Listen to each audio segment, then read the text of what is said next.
going to jump right into this. And a word of warning beforehand, I'm going to stick a little bit and probe a little bit into the trade that obviously many of you are engaged in. And judging by all the new connections I have on LinkedIn as of late, people analytics is the big thing.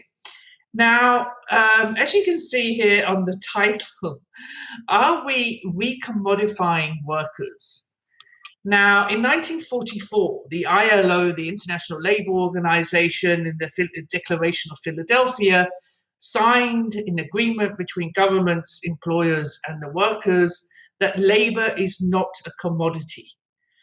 And in this big data world of ours, where data analytics, where data points are being leached and extracted on us as consumers, as citizens, and as workers, I am asking the fundamental question: are we recommodifying workers? And if we are, number one, what should we do? And number two, how can we reverse this a little bit, put some structures, some institutions, some habits and norms in place to make sure that all of this data that is being extracted actually becomes a benefit to not just the minority, but the many.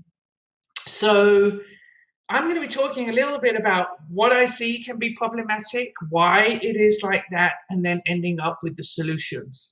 And I hope there'll be lots of questions and so on afterwards. Is irresponsible people analytics the root of all problems? And what we can see here, I just want to give you an anecdote. I was at a UNESCO meeting recently about education technology. And there was a person there who was from an edtech company, slide number 2 on his slide, that their biggest income stream came from the selling of people analytics. And he was quite proud to announce on the slide there that they were extracting 50 million data points a day from students. So, of course, my question to him was, what considerations towards the learner's privacy rights does he have in this massive big money stream of data points?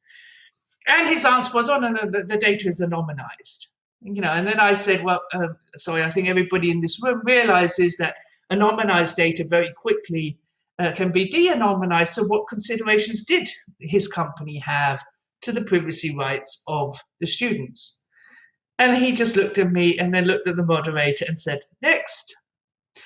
And this is an extreme case, but I think what we really have to understand and appreciate that no matter how big or small the people analytics that you are doing, many others are doing the same. And of course, this is feeding into a huge market worth a lot of millions of dollars.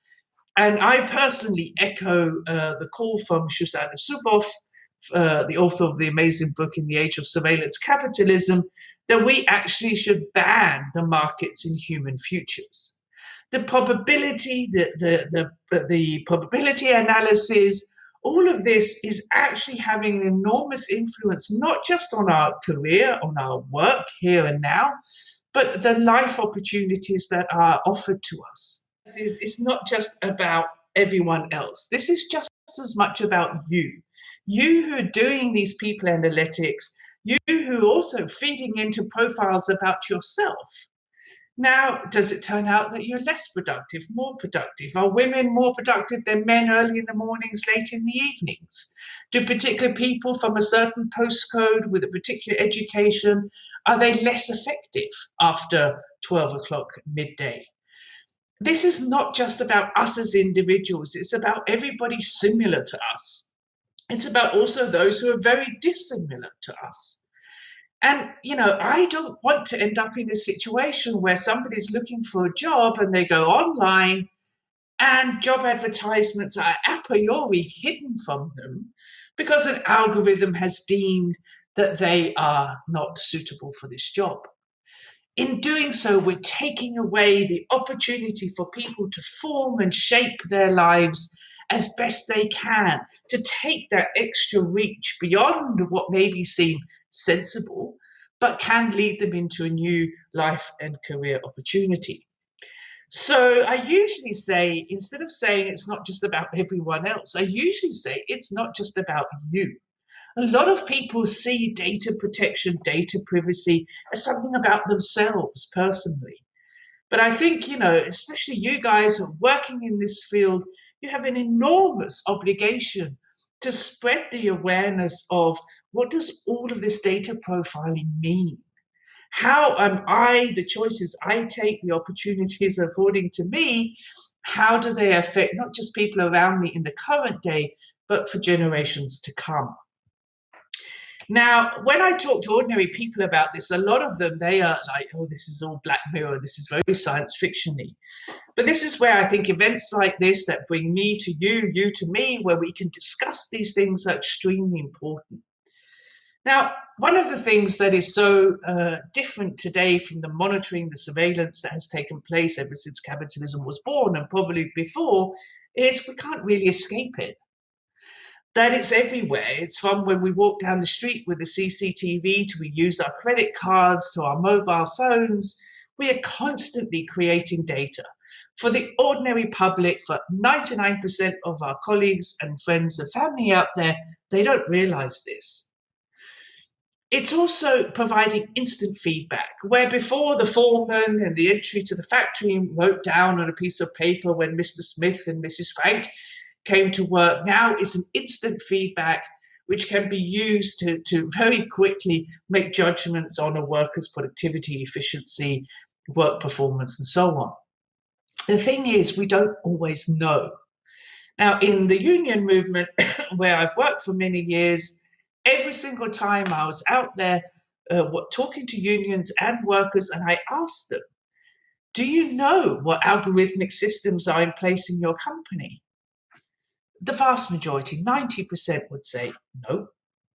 So, we're subject to some kind of surveillance without knowing about it, yet it's giving this instant feedback. And this is why I say we are at risk of commodifying workers, turning them into objects, turning them into numerous data points, and forgetting really what it would be to say to be human. Are we beginning to be in a situation where we not only have to defend our human rights, but actually the right to be human, to be me, with all of the fallacies and all of the problems, the beauties and everything, the irrationalities? How do we maintain that we have a focus on the human and not just these data points? Another thing which is really, really important is what's happening with all of this data. Now, I'm sure, and I'd love to hear from you, but is this data stored in your company, then deleted after a while, or is it rebundled and sold? Now, again, if your data sets, your inferences are concerned with the workers in the company, shouldn't they know if you're selling the data? And if so, to whom? So, you know this much better than I do, but the data-driven, the analytics that's taking place right now, the automated hiring, the firing systems, the scheduling tools, and so on. I think another really important question here is, number one, the tools that are being used. Let's take the first one, the automated hiring system. Is this proprietary software that's brought in from somewhere? Let's say you're a company in Germany and you buy in an automated hiring system that's from the United States. Now, the HR department, together with the local department head who's looking for, say, a new engineer, do they have the right of access to the algorithm? Do they have the right to actually unpack the algorithm and say, well, this is trained probably on US data, according to US norms of what makes a good worker or good engineer in this case? Well, maybe good in America is not the same as good in Germany, where there's totally different traditions. So how do we, number one, ensure that we're not experiencing, so to speak, a new form of digital imperialism or colonialism as values are transported through these systems, proprietary software, which many local managers actually don't know how to govern and to use properly? The second question that we should ask is, again, what happens with all of this data? Is it owned partially by the third-party company who has provided the tool, or is it the third-party company who's also providing the analysis? Now, if it is, then you can see again, in a company where you had the traditional management labor sort of relationship, some would say a battle, others a dance, we suddenly have a third party coming in here who's not only providing values and norms from maybe a different institutional context, but also are applying the analysis, the eyes that see, which is, again, very normative. I think we all know that a lot of data analysis depends on the eyes that are looking at them. So generally, lots and lots of issues here, and lots of things that can be done to make people analytics a little bit more responsible. The first one has to do with actually improving the workers' data rights. So the workers in your company, what rights do they have over the data? Now, some of these things are guaranteed in the GDPR, the General Data Protection Regulation in Europe, some few in the Californian data protection, but there's many, many data protection regulations across the world that directly exempt workers from the regulation. So if you really want to do people analytics that are responsible, I think we're going to have to go in here and look at what I call the data life cycle at work, which has to do with these four main phases. So number one, the data collection. What sources are you using to bring in the data? Do the workers agree to the use of maybe scraping open data from Facebook, from LinkedIn, or wherever? How do you give the unions, if you have unions in your workplaces, do they have access to the knowledge of this? What rights do the workers have, but also the applicants to a job? Say this is an automated hiring system. What rights do they have to refute, to block, to say, no, I'm not comfortable with you actually finding out what likes I have and don't have on social media and so forth? For those of you who live and work in zones where a data protection impact assessment is required, such as under the GDPR, really involve the workers in that. Not many companies do yet. The Working Party within the EU actually recommends that when new technologies are introduced to the company or are radically changed, and that these affect workers' data, personal data, or personally identifiable information, they should be involved in the impact assessment. Now, I think we across the world should have that involvement. Now, why? As I said to the OECD ministers in a speech recently, they have now adopted wonderful principles on artificial intelligence. One of them is around fairness. Then I said to them, but listen, we can never evaluate whether an algorithm is fair unless we have multiple voices around the table. Fair for whom? Fair for the workers, fair for women, fair for men, fair for management. You know, a junior compliant officer cannot possibly answer that question alone. So dialogue, again, will be important. Now to what you're doing, the analysis phase here. What rights do the workers have to actually know about these insights, these inferences that you're building? In the GDPR even, there's a big doubt, and I think we're going to have to wait until we've had some legal case on this.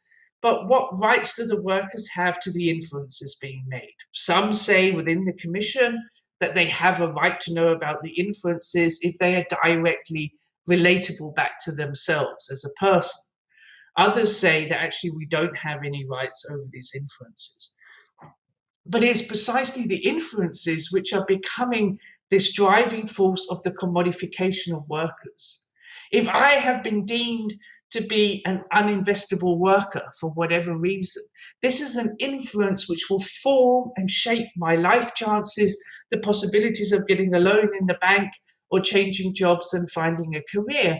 But if I don't know about this inference, then this is a direct attack, of course, on your human rights.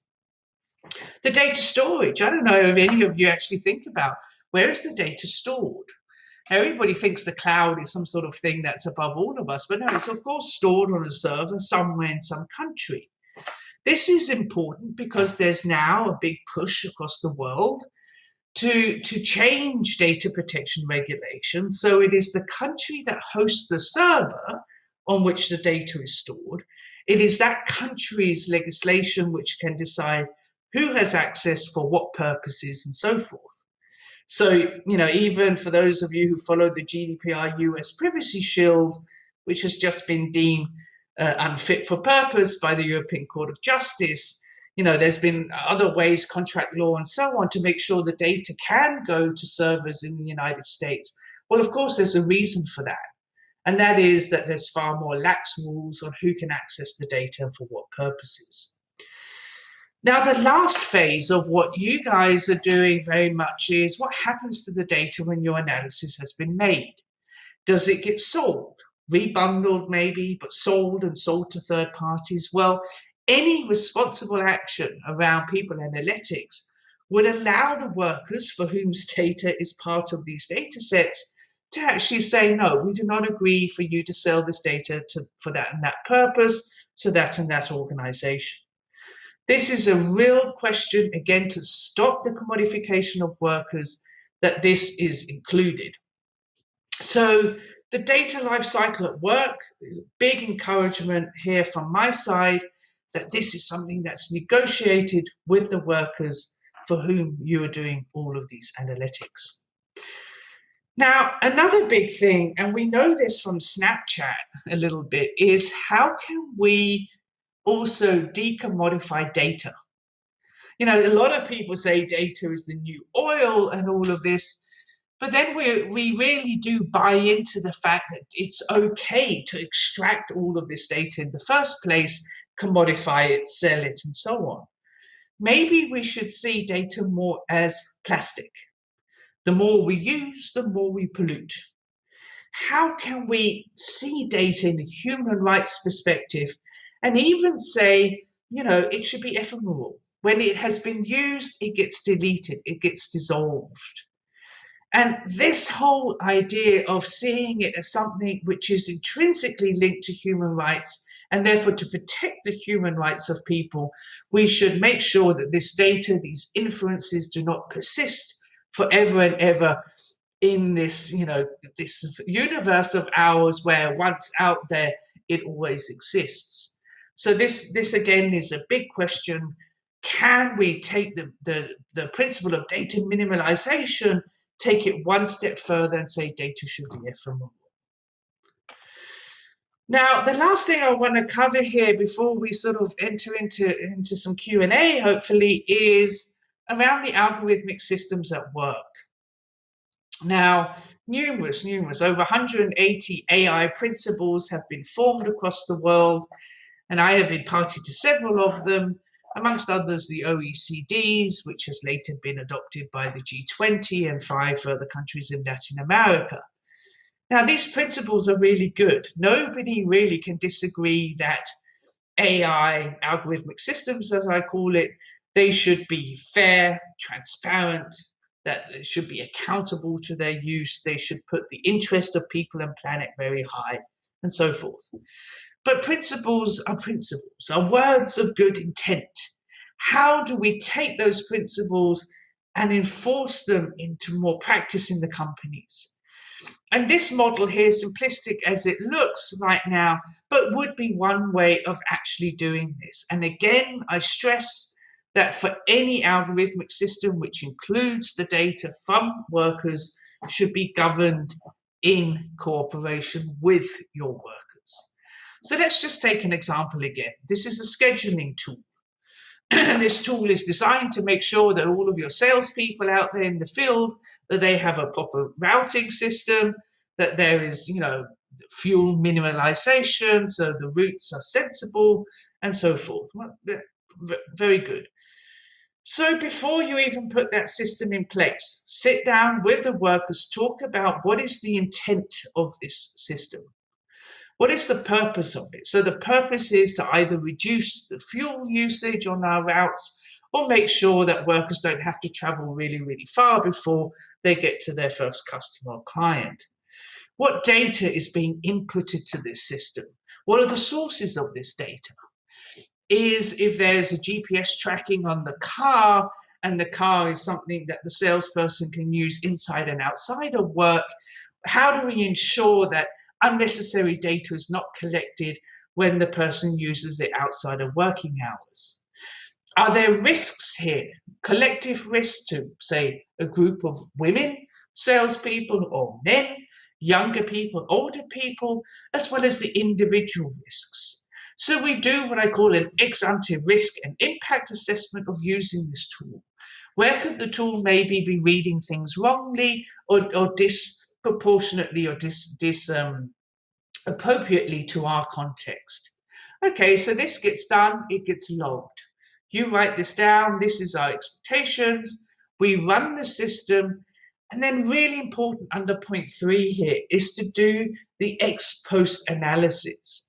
Many government systems, they don't include this stage, which, we all know with machine learning, where algorithms learn by themselves, we have to continuously go in and check them for, did the system have its intended outcome? Are there any unintended outcomes that we should mitigate for? Is the system in its recommendations, is it in legal compliance, say, in relation to working time? Are there things that we should, trade-offs that we are making here that we should be explicit about? And are there certain adjustments to the systems that we should do to make sure that we are in legal compliance, that we have mitigated for the unintended consequences, that any bias and discrimination in the tool, that we can work with that? So under point 4 here, we reject, adjust, or reintroduce the system, and then it gets used again. Now this will, and I can imagine some of you sitting thinking, well, this is time consuming. Yes, it is time consuming to do this, but if we don't do it, then we will risk being in this situation where, and here's a great example, the MIT was asked by the city council in Boston to develop an algorithm to optimize the use of the school buses. So they did that. The problem was that some children got picked up at 6 o'clock in the morning. Others had to sit in school for 2.5 hours after school was finished before they get picked up by the school bus. And the council said, well, this isn't right. And then the MIT answered, but you asked us to optimize the school bus. We did that. You didn't say optimize for whom? For the children, for the environment, for the bus driver. So again, this is a brilliant example of how do we make sure we're asking the right questions, we have the counter questions in place to make sure that whatever algorithmic system we're putting in place serves the purpose that we really want it to do, that it is a support, an augmentation, and not a replacement of the human judgment that we're not critical to in a healthy way. And then you can always say, okay, this is fine and great, but what if we don't? What if we don't care? What if we continue down the path we're going down through now? And I don't think there's another better person in this world to reply to that, what if we don't, than Shoshana Zuboff herself. Now have a look here, what she recently said. Once we search Google, but now Google searches us. Once we thought of digital services as free, but now surveillance capitalists think of us as free. Once I was mine, now I am theirs. If we want to protect the integrity of being human, if we want to let the human flourish, and your people analytics actually serve people and planet before profit to avoid this commodification, then change is absolutely needed. Here are my contact details. I'm sure the slides will be shared. I'm quite active on Twitter, if any of you are on Twitter, but also LinkedIn. And thank you for listening. Thank you. Christina, thank you for sharing. Thank you for putting forth that narrative, because I think it needs to be told not only from for our discipline in people analytics to hear and consider, but also anyone, because our data, to your last slide, is out there, and we have not been very conscious of how it's being used, because that's not our profession in most cases. That's not our job. And so now there's these consequences coming down. And I want to talk a bit about those. And by the way, if you haven't done so already, there are some good questions coming in on the Slido. So feel free to ask your questions. We'll get as many as we can. And also, if we don't get to them during this particular session or any of the sessions, we will do what we can to respond after the fact. So, Christina, my pointed question is this: is that I have long been critical of predictive analytics. And the reason being, and you likely are aware that here in the United States, and I'm very honored to live in this city, that was the first police department to stop predictive policing, because we've taken in this type of analysis historical data and tried to predict the future, but all that has done is perpetuate bias and perpetuate profiling and things like that. So my pointed question is that some of your areas of risk when you talk about banning the betting on human futures? Is that the notion that you're getting at with that? Absolutely.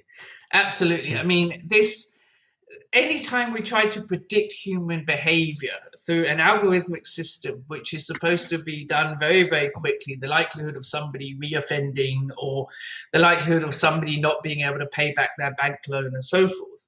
Yes, as you so rightly say, Al, that is based on historical data, much of which is bias, much of which has lots of discrimination in it, much of which is also built, and let's face it, on the white man, right? I mean, it's not for fun that a lot of the big tech companies are standing like hawks, waiting to be able to extract more data out of the less exploited areas of the world, Africa being one, Latin America, certain parts of Asia as well, because they simply need to diversify their data sets, right? So predictive analysis, yes, it's an evil, but I would say any small analytics that you're doing in your companies around whether people, are more productive if they have a longer lunch break and so on. All of this is potentially fed into greater systems of predictive analytics.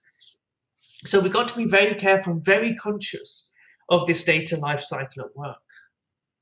Yeah, it's also the case where many enter into this work with noble intent, yet they're not aware of the potential downside consequences. And you touched on this a bit, because this analysis, both thinking about it and doing it, then debriefing and taking appropriate action, takes time. So do you advocate, and data governance is kind of a norm for those companies that are doing this work, but governance does not necessarily always mean ethics and adverse impact and things that are necessary from an ethical standpoint, increasingly legal perspective. So my pointed question again is, in companies that if any, that are doing this well, this adverse impact analysis, both pre and post, who's in the room? Are they convening once a month? I mean, what does that look like? Yeah, so it's actually a model that I've created, and I'm going to be working in several countries next year, sort of introducing this model and testing it. I think a natural place to start would be in unionized companies where there is a tradition of dialogue, for example. So where you have already structures for 19 countries in Europe, they have co-determination rights. So that would be a great place to start in actually having both the workers and the employers around the table. Now, I'm also saying this because somehow we always think management knows what they're doing. And in the majority of speeches and workshops I've given to management, where I have asked them, I said to them blankly, I'm going to ask you a really harsh question now, but do you know how to govern the algorithmic systems you have in place in your companies? Do you understand the algorithm? They have all answered no. Mhm. And again, if we don't want to give too much power to a commodity, a thing with values and norms and priorities maybe designed in a totally different institutional context, then we're going to have to train and learn how to govern these systems. And the best way to do it, especially when it's got to do with people, is to do it with the people concerned. So, Yeah. yes, I mean, Yeah. this is new, but so are these systems. Yeah, and that just invites, we are in a new era, and that requires new ways of making decisions, new ways of approaching a problem. And this is what I want to talk about too, is that you mentioned the understanding the algorithms. And if you don't understand the math, then it's hard to understand whether or not the data that you're analyzing is appropriate to actually feed into the models. And so I've been putting a lot of time and effort into, are we actually conscious of the appropriateness of the data? Because many times it's just not appropriate to answer the question that's going after, that we're trying to seek, Exactly. even if it's a virtuous outcome. So what I'm getting at is the data is sometimes housed with third parties. Increasingly in our discipline, we have vendors coming to us, here, we have the data in the cloud, and just plug in here, plug your own data in, and everything's good. So at the end of the day, whose responsibility is it? Is it the vendor who's providing the service and housing the data? Is it the organization who's consuming the data, fact, or the insight? Because there's obviously a lot of entities and individuals involved. Is that what your governance model gets at too? But ultimately, correct me if I'm wrong, it has to reside with the employer because they're the ones actually using the insight. Would you agree with that? Yeah. It's another great question now. So, in the model that I'll be enforcing or testing out next year, what we're actually doing there, if you remember, I said that everything should be logged. So the ex ante, the ex post evaluation should be logged and kept for the C-suite, who are ultimately responsible to be able to know all of these systems in place, how they're performing in relation to KPIs, legal compliance, and so on. But also that the developers of this software should be obliged to do the same ex post ex ante testing. And that log should follow the product. So that when you buy a product, let's say you are a bank in India, when you buy this automated hiring system, you get to see the log. What data set was it trained on? What could be the problems in representativeness of this data set? Is it mainly trained on white men from Michigan, for example, which might make it difficult to be deployed then as a system in Delhi? So, that log should follow the system. Then, when you introduce it into the host or the company who's been buying it, you then do the ex ante evaluation, say, okay, given all of this, given the instructions to the algorithm work in this and this way, given the algorithm has been told to reject applications that use these and these words or don't have that and that type of education or from that and that postcode, do we agree with that?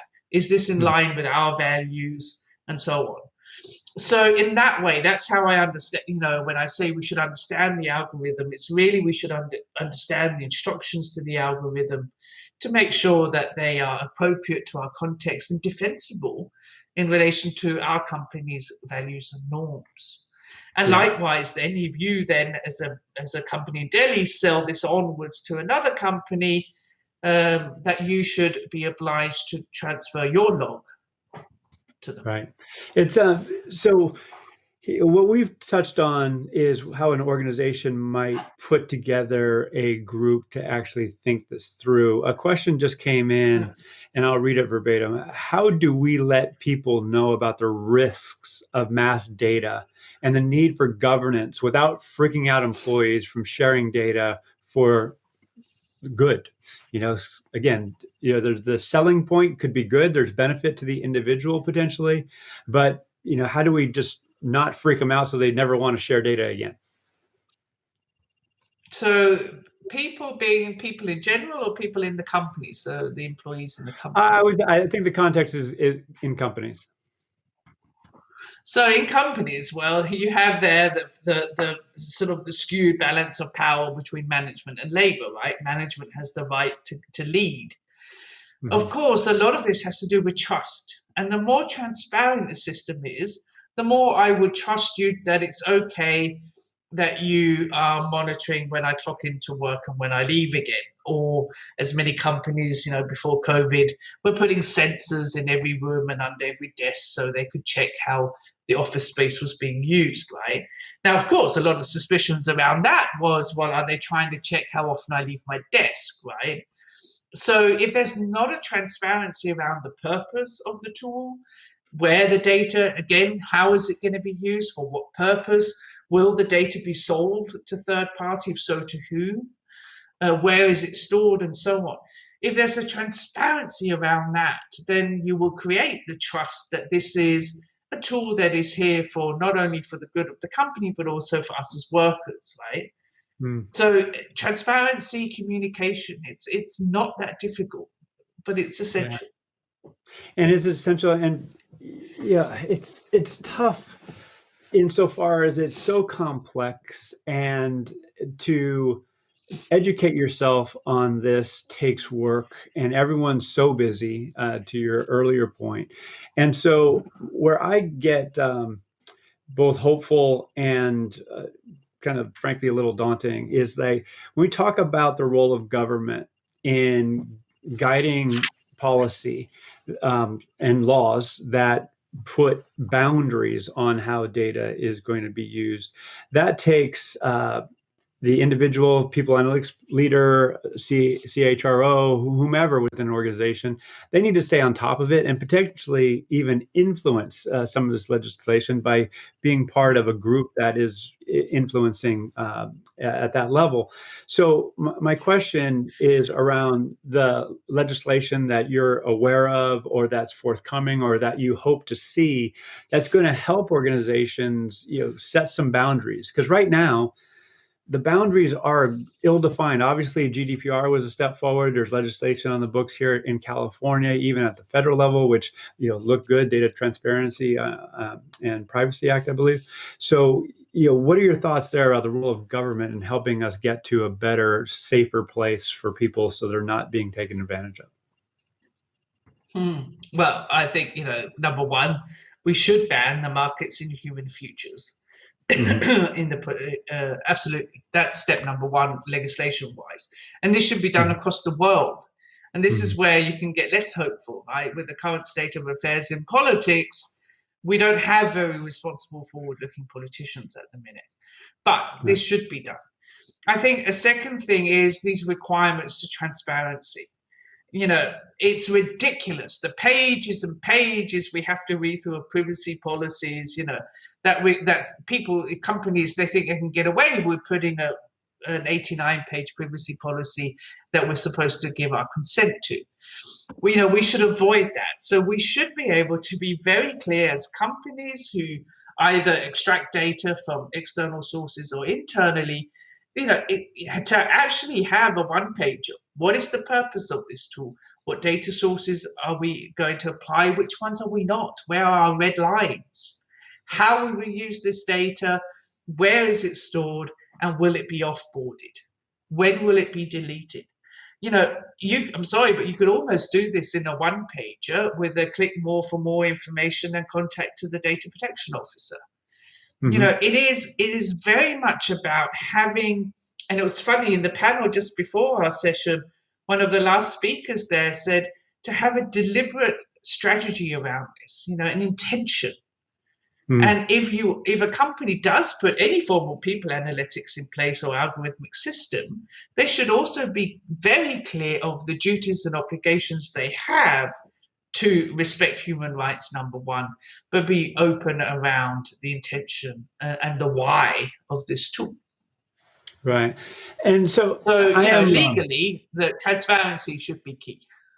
Yeah, and you're related to that. A couple of quick questions. I don't know if they're quick answers, but they're quick questions. Is whose job is this ultimately? Is it the chief privacy officer? Is it people analytics knowing the boundaries? Is it the executives?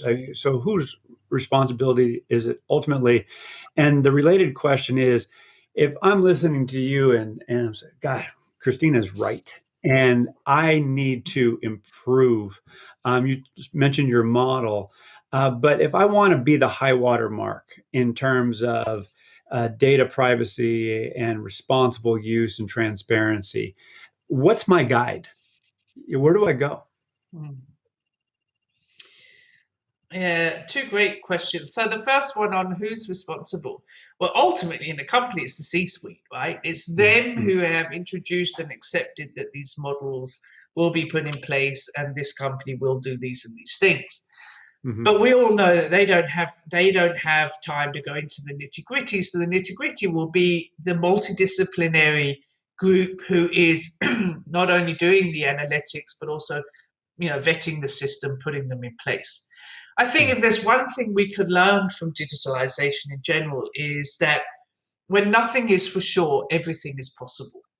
Mm. And we are entering into a world where everything imaginable and non-imaginable will be possible.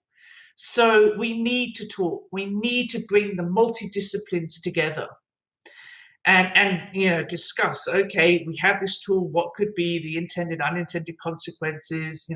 How could this affect legal compliancy with our company's values? And to answer that, to do that 360 requires we talk about it. So yes, it's ultimately the C-suite, but I think we all have a duty to pitch in with the competences we have. And then on your second question, well, where to go? Well, the internet is flooding over with good advice around AI ethics, for example, and how do you actually measure whether something is ethical? I think, these are all very daunting. Some of them are Excel sheets with rows and rows of check and balances, yes and no answers to whether something is ethical. I really think we have to think smaller. And you just look at your company, your organization where you're working and say, okay, we have now these systems in place. How can we create a 360 group who simply does this? What could be the long-term consequences for workers? What could be, and then you start from there. You build up what are the particular issues that we should be aware of when buying in a proprietary tool or developing our own. And then really do that, as I said, in dialogue. It can never be one person or one discipline answering this on behalf of everybody. Yeah. Basically what I'm saying is let's bring dialogue back in vogue. That can hardly Yeah. be bad. Well, what a concept. And yeah, and I 100% agree for the record, because I don't want to imply that there's this magic, how-to guide out there and everything's going to be, work fine and we're going to check that box of ethics and responsibility. It's going to take work and it's going to take dialogue and Yeah. creativity, which actually in this COVID era where we have remote work, and you may have heard it before, but it was discussed in an earlier session, is that there are apps out there, there are governments who are enabling data collection around health data. So whether or not you have COVID, for example, just a very fundamental requirement. And also, there are those still who are trying to understand whether or not you have a high likelihood, there goes the futures again, of getting Mm-hmm. COVID-19, and obviously contact tracing. So that all screams, data privacy here in the US. We have HIPAA laws Yeah. and we got, all of this stuff. However, there is the idea that if we did have this data, that we could manage this crisis much better, and that there would be a greater public benefit. So there's this, seeming trade-off. So I know you're not short of opinions around that. So, what do you think of this push-pull dynamic that's happening with trying to do contract tracing and related health data? Oh, everybody wants a quick solution, right? If only we had the data, then COVID would disappear, type thing. Yeah. I actually wrote in the beginning of April an article called Mind the App. And it was precisely about why we should be very cautious about these contact tracing apps. And around the world, there's various models, some where the data is owned and controlled by private companies, some by the governments, some with super surveillance. Just look at South Korea, for example. Some where the privacy, the DP3T model that came out of Switzerland in cooperation with others, where privacy was more preserved in all of them. No contact tracing app is ever going to solve any problem if, and this is the foundational thing I think our governments are waking up to, that we don't have much more testing of the population, not just once, but frequently. And those infrastructures have not been in place. Now, let's assume that we got more testing done. Then we also need new institutions, new infrastructures around data governance of this type of data on that type of a level that brings in not only where people are, who they have been with, but also their health data. And it's not just their health data boiled down to have they had COVID, do they have antibodies or not? It's suddenly their blood type and all sorts of other things that could be derived out of that data if it's not governed properly.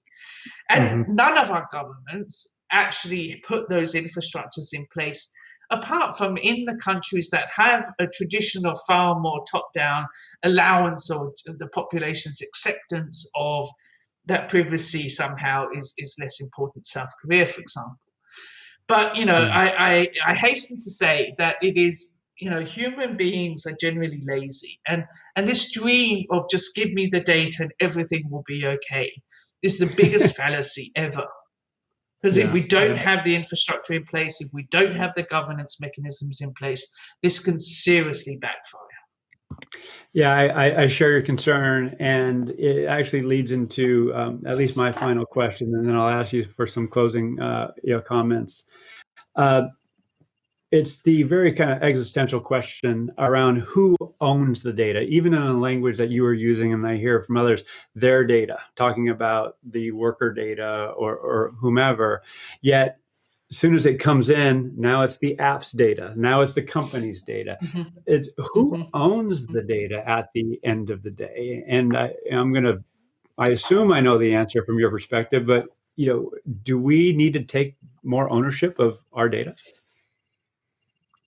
So I really do not like to use the concept of data ownership because number one, it therefore says data is a commodity, it's a thing. I have it, you now have it. You've bought it from me. It's a value, and privacy must never be up for sale. We must avoid at all costs that I feel I'm forced to sell my data because I need a dime, right? So I talk of data access and control, and that's also in light of what you were saying, Al, is once data is out there, it's out there. It gets reproduced, rebundled. Blah, blah, blah. You can't own something that has been replicated 1 million times already. But you can demand to have much stronger rights over the data control and the access to it. And this leads me to, what ideally would be my dream is that we speak far more about the collective rights over data.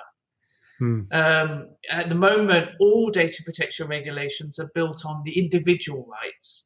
Now, we should talk about the collective rights, for example, in a workplace where the workers had stronger workers' data rights, if you remember the data life cycle at work, and then they could decide to pool their data, to collectivize it, to create a data trust, a data commons, however you want to call it, so that it also becomes an empowerment tool for the workers that they collectivize, they can do their insights on it and so forth, to avoid this very unilateral version of truth that is surrounding our societies.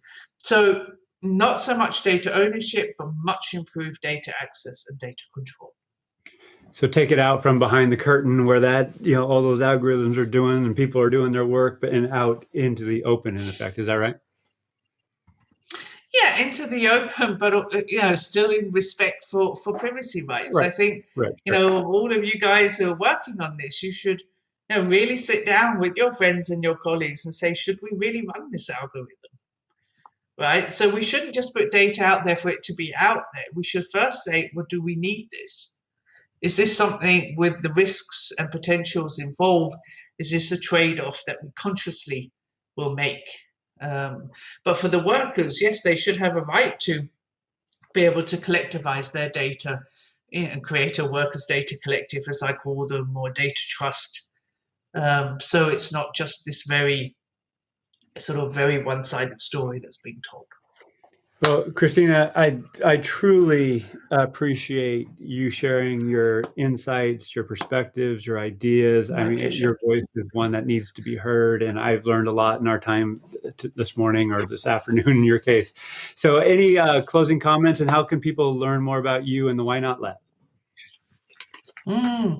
Well, thanks. Firstly, I have to admit, I was a little bit nervous about giving this speech, and I'm not usually, but I thought I'm going to be addressing a lot of the people doing stuff that I really don't like. it's this people analytic stuff. But anyway, it's been great. Now, I think the best thing I can wish that you will all do is have those conversations about, is this something that we really should be doing? What are the consequences? That you ask up the chain, the hierarchy in your workplaces, how is this data ultimately used? Who has access to it? Should it be sold? And you start asking those questions. I think that for me is the moment we become more critical is the moment that we hopefully can move towards a better way of doing this that respects human rights.